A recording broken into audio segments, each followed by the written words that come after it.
Hello everyone, how are you? Myself Momin Zamir and welcome to our beloved channel Science School. So last time what we have done, we have seen the mark scheme of the practical, different practical we have seen, कितने अलग-अलग practical हमने देखे हैं. Last practical we have seen is what basic radical over here. कि इसकी mark scheme कैसी होती है. I have already explained you. So today we'll start with acidic radical. So the mark scheme of acidic radical is very similar to basic radical. बस यहाँ पर जो है अगर देखेंगे तो डिफरेंस क्या है बेटा कि एसिडिक रेडिकल जो है वो मेजर एक्सपेरिमेंट नहीं है and since it is not a major experiment therefore इसका मार्क्स जो है वो क्या है 6 मार्क्स है. मीन्स व्हाट, यहाँ पर आपको इस एक्सपेरिमेंट अगर आपको एसिडिक रेडिकल आता है तो उसके साथ आपको माइनर छोटे 2 एक्सपेरिमेंट भी करना रहेगा, 2-2 मार्क के या 4 मार्क का मैं आपको बताऊंगा. तो वो एक्सपेरिमेंट आपको परफॉर्म करना रहेगा, राइट. तो यहाँ पर एसिडिक रेडिकल का मार्क स्कीम देखेंगे तो ड्राई टेस्ट लिखने के लिए 1 मार्क होता है. सीटी परफॉर्म करने के लिए आप सीटी परफॉर्म करेंगे और सीटी को लिखेंगे कि मैंने ये ऐड किया और उसको आपको जैसे मैंने आपको बोला था बेसिक रेडिकल में आप जो सीटी परफॉर्म करेंगे, जो भी टेस्ट आ रहा है आपको जाके दिखाना है और दिखाते वक्त टीचर जब पूछेगा कि आपको आपने क्या कौन सा टेस्ट परफॉर्म किया, क्या इसमें ऐड किया है और क्या रिजल्ट है ये पूछेगा, तो आपको पता होना चाहिए कि आपने क्या किया है एग्जैक्टली ताकि आप एग्जैक्टली बोल पाए.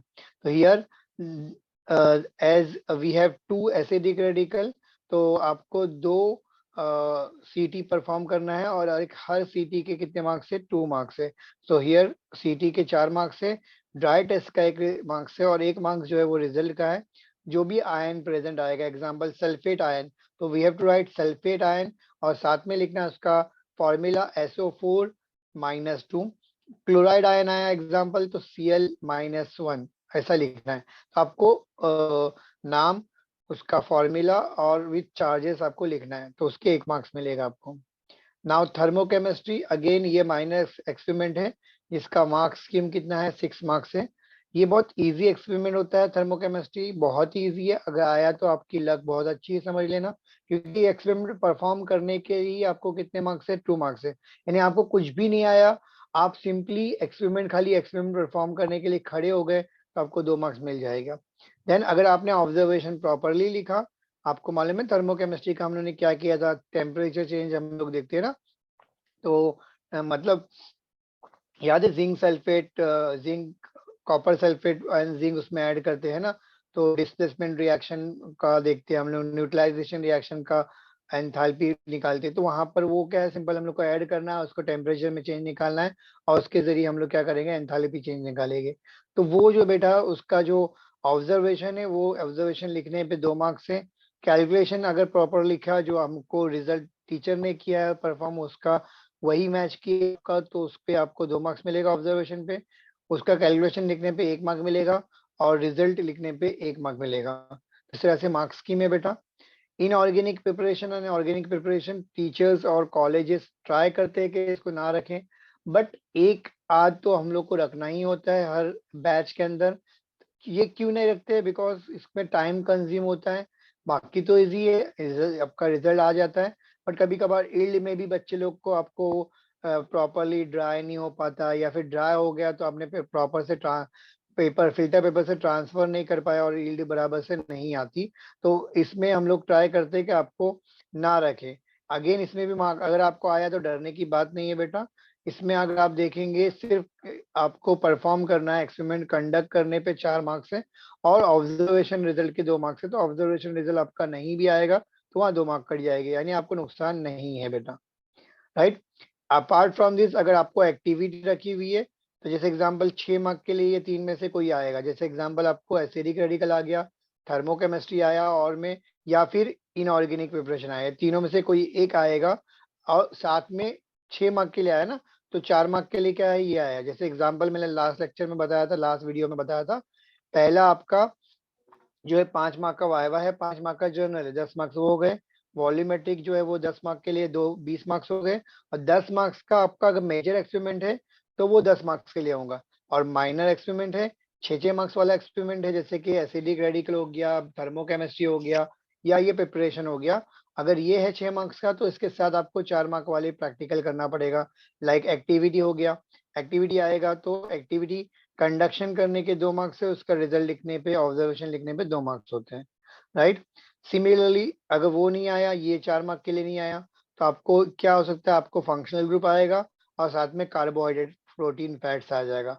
फंक्शनल ग्रुप में डिटेक्शन ऑफ फंक्शनल ग्रुप कौन सा है, उसको 1 मार्क्स है, और उसका स्ट्रक्चर प्रॉपरली लिखने पे 1 मार्क्स है। रिजल्ट लिखने का, जैसे एग्जांपल एसिड दिया हुआ है, तो एसिड में क्या है, एसिड कार्बोक्सिलिक एसिड है, तो आप लिखेंगे carboxylic acid functional group present, और उसका फॉर्मूला बनाएंगे C double bond OH, right. आपका अगर क्या है, अल्डिहाइड प्रेजेंट है, कीटोन प्रेजेंट है, अकॉर्डिंगली आप उसका फॉर्मूला भी लिखेंगे, तो उसका नाम और उसका स्ट्रक्चर बनाने पे आपको क्या है, 1 मार्क्स है।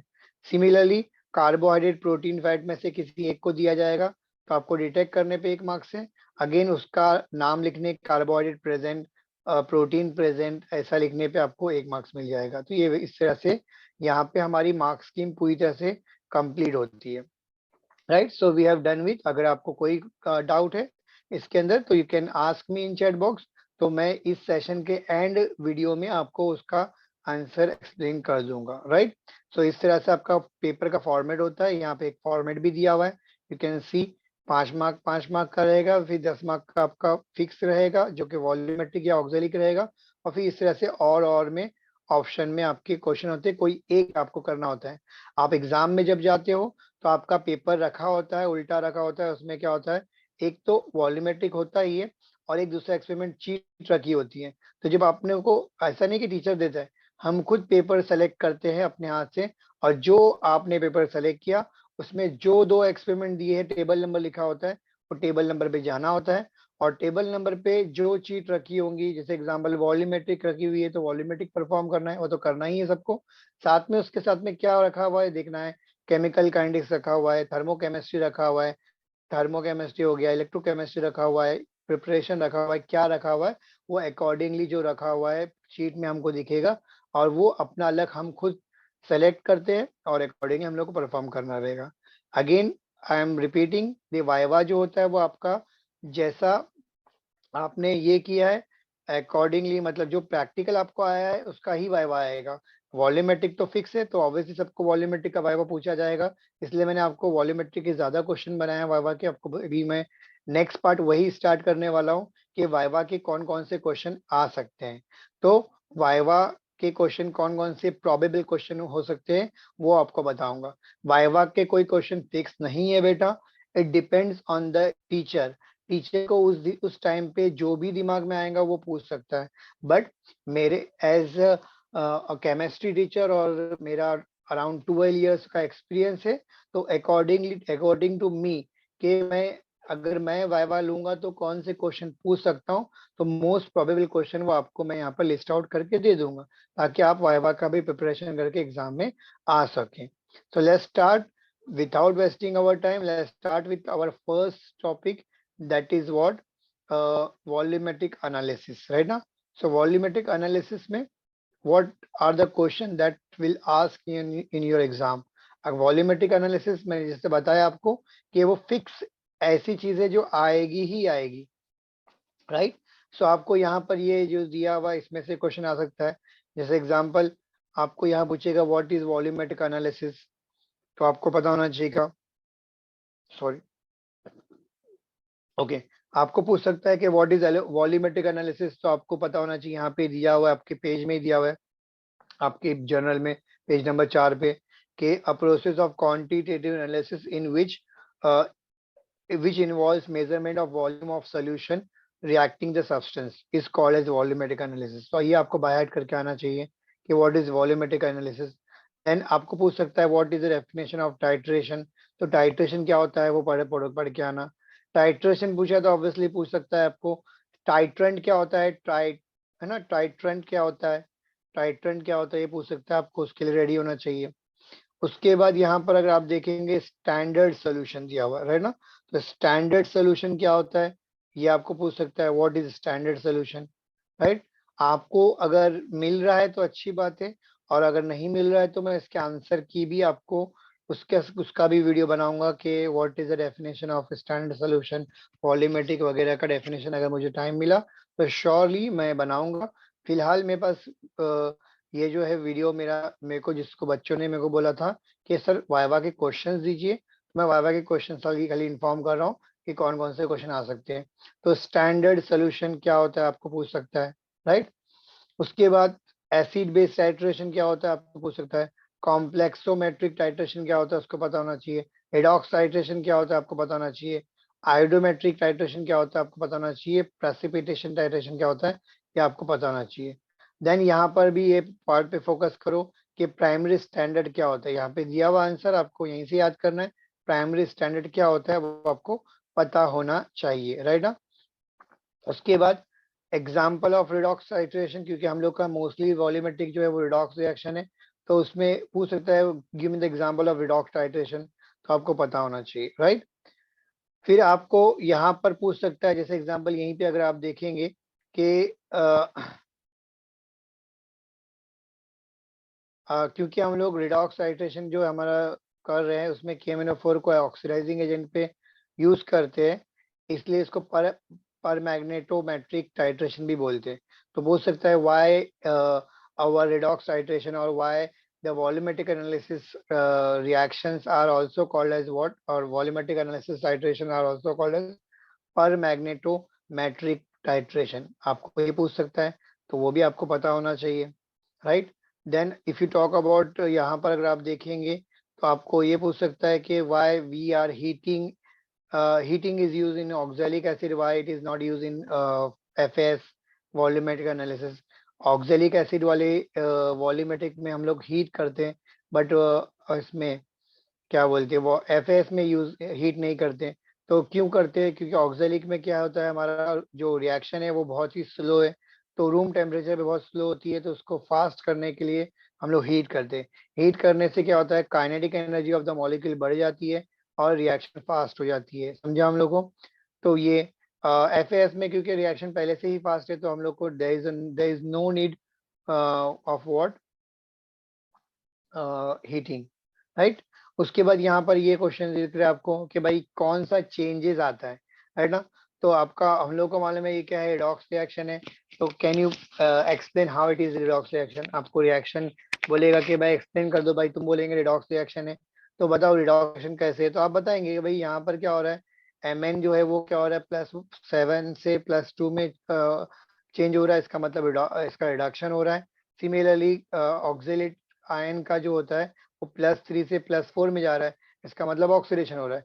सिमिलरली आप FAS में भी एक्सप्लेन कर सकते हैं कि आपका एक पार्ट जो है वो रिडक्शन करेगा, एक पार्ट क्या करेगा ऑक्सीडेशन करेगा। और ये कैसे एक्सप्लेन करना है हमने 11th में रिडॉक्स रिएक्शन चैप्टर में पढ़ा है, तो आप इस तरह से एक्सप्लेन करेंगे। यहाँ पे दिया हुआ है बेटा देखो, तो यहाँ पे भी अगर आप देखेंगे किसके अंदर FAS के अंदर भी बोल सकते हैं आपके MnO4-1 is what going from +7 to +2, यानी रिडक्शन हो रहा है उसका। और सिमिलरली मोहो सॉल्ट जो FAS से फेरस अमोनियम सल्फेट, उसका जो है वो +2 से +3 में जा रहा है, इसका मतलब उसका क्या हो रहा है ऑक्सीडेशन हो रहा है। तो ये आपको पूछ सकता है। Why we are using what H2SO4। H2SO4 हम लोग क्या करते हैं, अभी हम लोग जैसे example preparation of ferrous ammonium sulphate बनाते हैं, राइट ना। तो फेरस अमोनियम सल्फेट सोल्यूशन दाल बनाते हैं, तो उसमें हम लोग क्या करते हैं, आप प्रिपेयर करने के बाद आप जब कॉनिकल फ्लास्क में लेते हैं तो 10 ml पिपेट आउट करते हैं आप FAS को, और उसमें आप क्या करते हैं 10 ml के अराउंड आप H2SO4 डाइल्यूट सल्फ्यूरिक एसिड डालते हैं, क्यों, ताकि हाइड्रोलिसिस ना हो, फेरस सल्फेट का हाइड्रोलिसिस ना हो, to prevent the hydrolysis of ferrous sulphate. तो ये क्वेश्चन आ सकता है कि why we are using what dilute sulphuric acid over here. So इसका आंसर है it is used to prepare, it is used to prevent hydrolysis of ferrous sulphate. Ferrous sulphate है ना उसमें, फेरस अमोनियम सल्फेट जो है it is a mixture of what, it is double salt. Ferrous ammonium sulphate example किसका है पूछ सकता है, मोर सॉल्ट एग्जांपल किसका है पूछ सकता है, तो आपको ये भी बताना चाहिए कि ये किसका एग्जांपल है, it is example of double salt, right. Ferrous sulphate क्या है एग्जांपल है किसका, डबल सॉल्ट का। तो ये पूछ सकता है, राइट। डबल सॉल्ट होता है क्या है पूछ लिया आपको, what is the difference between double salt and coordination compound, तो आपको ये एग्जाम में कोऑर्डिनेशन कंपाउंड और फिर डबल सॉल्ट का डेफिनेट डिस्टिंग्विश याद करके जाना चाहिए, जो कोऑर्डिनेशन कंपाउंड चैप्टर में दिया हुआ है, तो वहां से भी आप क्या कर सकते हैं, याद करके जा सकते हैं, राइट ना। और फेरस अमोनियम सल्फेट क्या है, तो it is a double salt of what, ferrous sulphate and ammonium sulphate, right. So here it is our first experiment. Question क्या आ सकता है, अब यहाँ पर क्या है, नॉर्मली कोई भी एक्सपेरिमेंट होगा तो मोस्ट ऑफ एक्सपेरिमेंट में आपको एम और थियरी आपको बाय हार्ट होना चाहिए। अब बाय हार्ट करके जाने का है, मगर एग्जाम के टाइम पे बाय हार्ट करके जाने का, और जब अपना एग्जाम में आएगा वॉल्यूमेट्रिक का तो बाय हार्ट करके जाने का एम एंड थियरी। और बाकी का जो आएगा आपको तो उस टाइम पे ऑन द स्पॉट भी याद हो जाता है हम लोगों को। जब वाइवा आने वाला है उससे पहले एक बार देख के चले जाने का कि एम और थियरी क्या है। कभी कभार टीचर पूछ लेता है कि आप जो एक्सपेरिमेंट परफॉर्म कर रहे हैं उसका एम क्या है, what is the theory of the experiment you are performing, right ना, ये पूछ सकता है। then how much gram you are weighing oxalic acid, or how much gram you are weighing ferrous ammonium sulfate, तो wait आपको याद करना होगा। याद नहीं करना, ये तो आपको बुक में, ये तो आपको प्रैक्टिकल में प्रोवाइड किया जाएगा, बट आपको वाइवा के लिए प्रिपेयर में ये पूछ सकता है कि how much gram you are weighing, right ना। How you have prepared what, this one first part कैसे प्रिपेयर किया है, standard we can say what, oxalic acid solution कैसे प्रिपेयर किया है। तो हम लोगों ने क्या किया, 1.26 ग्राम वे करते हैं हम लोग, उसको डिजोल्व करते हैं, राइट ना। 100 ml तक उसको क्या करते हैं, डिजोल्व करने के बाद क्या करते हैं, अप टू द मार्क करते हैं वॉल्यूमेट्रिक फ्लास्क में, राइट ना। तो वो ही आपको बोलना है, यहाँ पे जो लिखा हुआ है उसको अपने जनरल वर्ड में आपने जो भी किया रहता है प्रैक्टिकल में वो आपको बोलना रहेगा, राइट। उसके बाद ये सब याद करने की जरूरत नहीं कि इसमें क्या किया है एग्जैक्टली, इसमें नहीं पूछता है।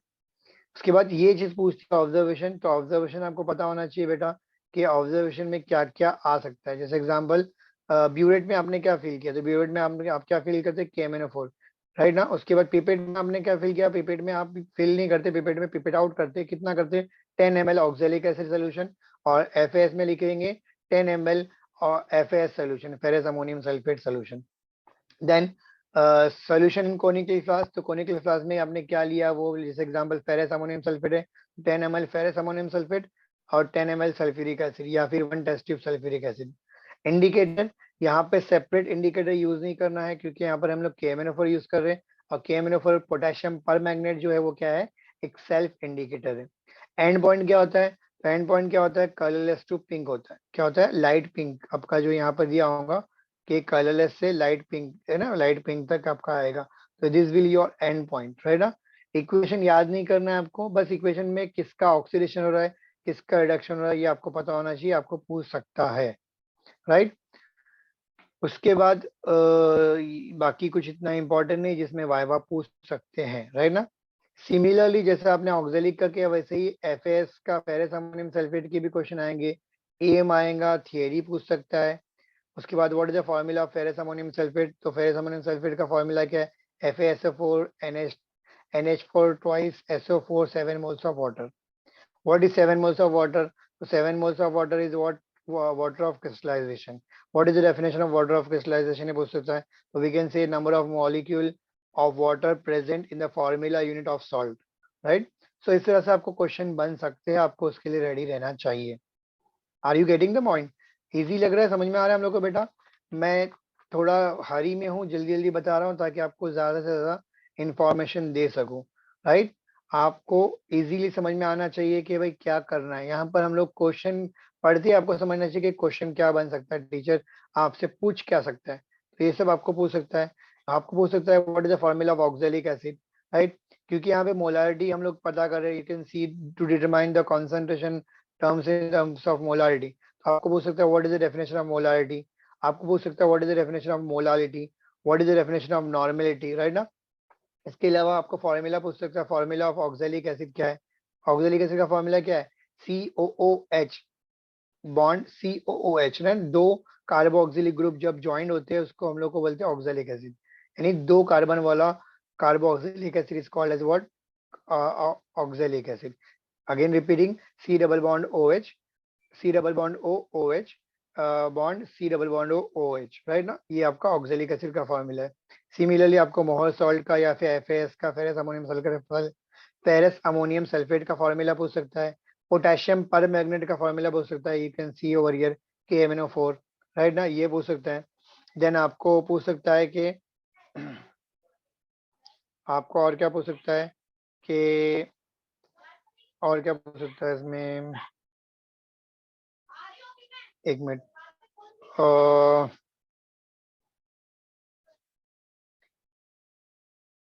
और मुझे एक्जैक्टली अभी समझ में नहीं आ रहा और क्या हो सकता है। हाँ, इंडिकेटर्स में आपको यहाँ पे तो सेल्फ इंडिकेटर यूज कर रहे हैं, बट हो सकता है कि आपको इंडिकेटर में सेल्फ इंडिकेटर की जगह आपको बोल सकता है कि बोलेगा कि give me the few examples of different indicators. तो डिफरेंट दूसरे और इंडिकेटर कौन से हैं, तो मिथाइल ऑरेंज जो है वो आपका डिफरेंट इंडिकेटर आएगा, मिथाइल रेड जो है वो डिफरेंट इंडिकेटर, और बहुत कॉमन जो है फेनोल्फथालीन, बहुत फेमस इंडिकेटर है, वो पूछ सकता है कि कौन सा मतलब एक दो एग्जाम्पल दो तो आपको पता होना चाहिए, राइट। तो उसके बाद आपको ये पूछ सकता है कि एसिडिमेट्री क्या है, अल्कलीमेट्री क्या होती है, वो पूछ सकता है आपको, राइट। तो एसिडिमेट्री क्या होती है पता होना चाहिए, अल्कलीमेट्री क्या होती है वो पता होना चाहिए। तो ये सब इसमें से पूछ सकता है। तो दीज आर द क्वेश्चन जो आपको वॉल्यूमेट्रिक एनालिसिस में से आपको आ सकते हैं। तो मैंने आपको बता दिया बेटा। और आई वुड रिकमेंड के इसके पीछे जो क्वेश्चन दिए हुए एमसीक्यूज के, उसको भी एक बार गो थ्रू करके आना एमसीक्यूज के। हो सकता है आपके एग्जामिनर इसमें से भी पूछ सकते हैं एमसीक्यूज, ये पीछे जो दिए हुए क्वेश्चन वो भी पूछ सकते हैं, शॉर्ट में पढ़ के आना। बट मुझे जहाँ तक पता है टीचर्स ये सब नहीं पढ़ते, टीचर्स पीछे के क्वेश्चन नहीं देखते। आपको डायरेक्टली जो मैंने बोला वही क्वेश्चन मोस्टली टीचर आपको पूछेंगे, क्योंकि हम लोग नॉर्मली ऐसे क्वेश्चन पूछते हैं जो आपके प्रैक्टिकल के रिगार्डिंग है, या फिर आपके ट्वेल्थ के रिगार्डिंग है, आपकी थियोरी के रिगार्डिंग है। जैसे मोलारिटी, मोलारिटी आपको पता होना चाहिए, आप अगर ट्वेल्थ के स्टूडेंट तो आपको ही पता होना चाहिए। सो आज के लिए इतना ही काफी है। आज हमने मार्क स्कीम को कंटिन्यू किया, कंप्लीट किया, और वाइवा क्वेश्चन देखे हम लोग वॉल्यूमेट्रिक एनालिसिस के। Okay, so next time will start with our next topic, next practical, that is what chemical kinetics. तो केमिकल काइनेटिक्स के वाइवा के क्वेश्चन क्या आ सकते हैं मैं डिटेल में आपको नेक्स्ट प्रैक्टिकल में बताऊंगा, राइट ना। तो तब तक के लिए थैंक यू सो मच। अगर मेरा लेक्चर अच्छा लगा हो, आपको पसंद आया हो, तो प्लीज इसको लाइक करो, शेयर करो, और अपने फ्रेंड्स को फॉरवर्ड करो। इम्पोर्टेंट ये है कि फ्रेंड्स को फॉरवर्ड करना बहुत इंपॉर्टेंट है। तो फॉरवर्ड करो ताकि वो भी सब्सक्राइब करे। अभी बहुत सारे वीडियोस बनेंगे regarding practical, as well as मैंने जैसे बताया था आपको शॉर्ट वीडियोस, और फिर आपके एग्जाम के कंटेंट के रिगार्डिंग वीडियोस बनेंगे। उसके लिए आपको चैनल को सब्सक्राइब करना है और चैनल के साथ जुड़े रहना है। ओके, सो तब तक के लिए thank you so much, will stop over here. कोई भी डाउट है आप चैट बॉक्स में मुझे पूछ सकते हैं। Thank you so much.